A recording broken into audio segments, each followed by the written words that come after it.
Just the other day, I'm driving southbound, heading out of town. I see somebody speed up as the light turns yellow. The light turns red, and that individual vehicle still speeding through the intersection of a red light. And I thought to myself, my gosh, where's the police to be able to catch this guy? It's one of my pet peeves is when I see just bad drivers.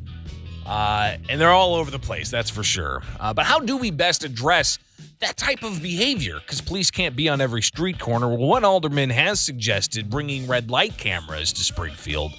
But there's also that cloud around red light cameras in Illinois in general. So Springfield Alderman Ralph Hanauer joins us here on the WMAY Morning Newsfeed. I'm Greg Bishop. Thanks for hanging out. And Alderman, you brought this up whenever the conversation about crime statistics was raised in the past week or so. And Springfield Police also highlighting the various types of traffic details they've had to do.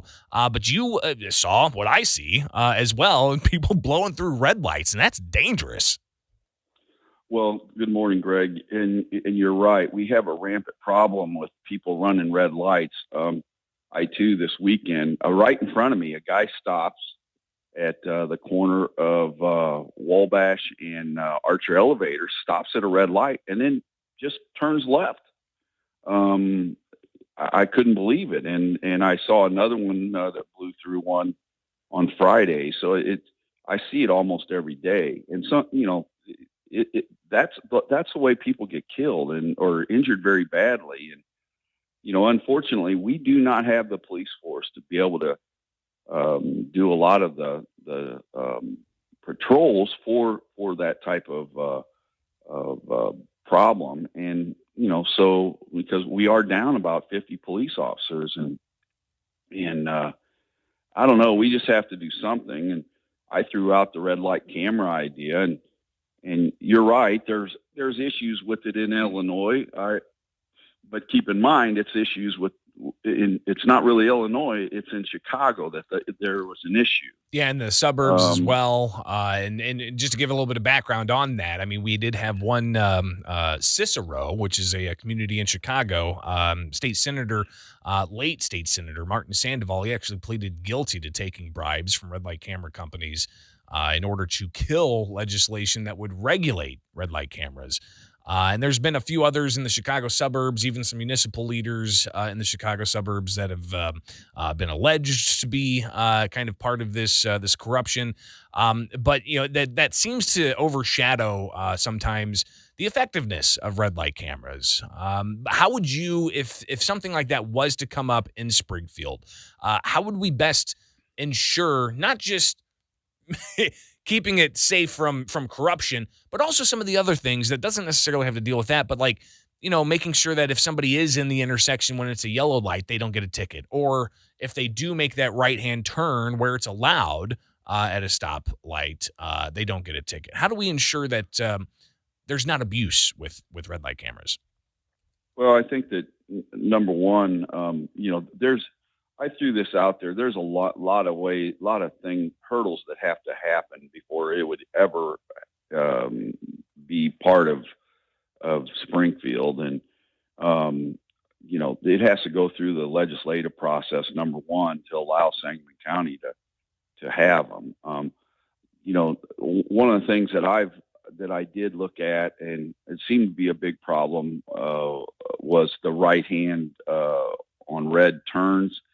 I'm not interested in dealing with that. I want to deal with the people that are just flat blowing them. Yeah. If someone's out in the intersection trying to turn left and they turn left on a red light, they're out in the intersection. They have to do that. And I guess there would be a review process. I don't know how all that, to be honest with you, I haven't even gotten that far. Sure. I don't know whether this is worth pursuing. Because I don't know if we could get it through the legislature anyway. But my point on this was we need to start looking at something to try to eliminate the people running red lights. I've got a 16-year-old son, and when I was teaching him how to drive, one of the things I told him was when the light turns red, you do not go, or when the light turns green, when you do not go until you Yeah. look to make sure the other cars are going to stop, Right. because and Alderman Donelon got hit by someone that ran a red light a year or two ago. So I mean, he's also, he's been a factor on this. It's definitely something that if it was to, happen, somebody gets T-boned, severe injury, possible death could happen, especially as Right. people try to race through the yellow light, because it seems to be what it's all They about. Is speed up. they don't have the time or whatever it is. I mean, it's pretty selfish to just blast through an intersection like that. So ultimately, Right. I mean, while you talked about you wanted red light cameras, you just want something to be done about this. Right. And you mentioned the corruption side. I don't have I think that what we would do is it would be an RFP, and I can't speak for, I think we have some quality people down here that we wouldn't, in the legislature, and that I don't think we have to worry about corruption and that down here. I have faith in our legislators and in our elected officials, and we would do it the right way, and if we want to go that direction. So we're not Chicago, and I think we need to. I just think we need to look at something, and red light cameras would work, and it would be even better if we could move them around to where people don't know where they're at. But it would certainly help solve this problem. Some kind of detail to catch people and to hold them accountable for running red lights is kind of where you're coming with all of this. We're talking with Springfield Alderman Ralph Hanauer here on the WMAY morning newsfeed. Alderman, something else too. We've heard months now about all of the federal tax dollars that the city of Springfield has already, let alone the 16, 17 million more you're going to get next year.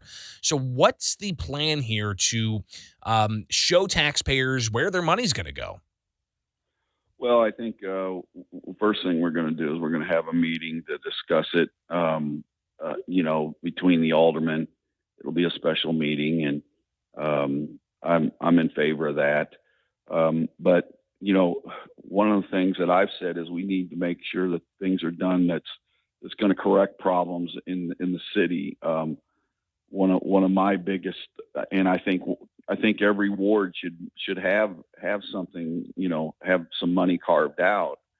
Over the weekend and even today, I've gotten emails and calls about flooding, and ditches filled up and not moving, and I think that every ward has that problem with flooding after a rain, and I think we need to look at maybe looking at using that money to try to alleviate that. Storm sewer problems is something I want to see done, because every ward has it. We could get a jump on trying to solve some of these. I know, Alderman Donelon has Washington and Cocamel, and we've got viaducts that flood like crazy that are very dangerous, where people have lost cars, and that gets very expensive. And I just think that we need to look at trying to divide it up to get to where we can.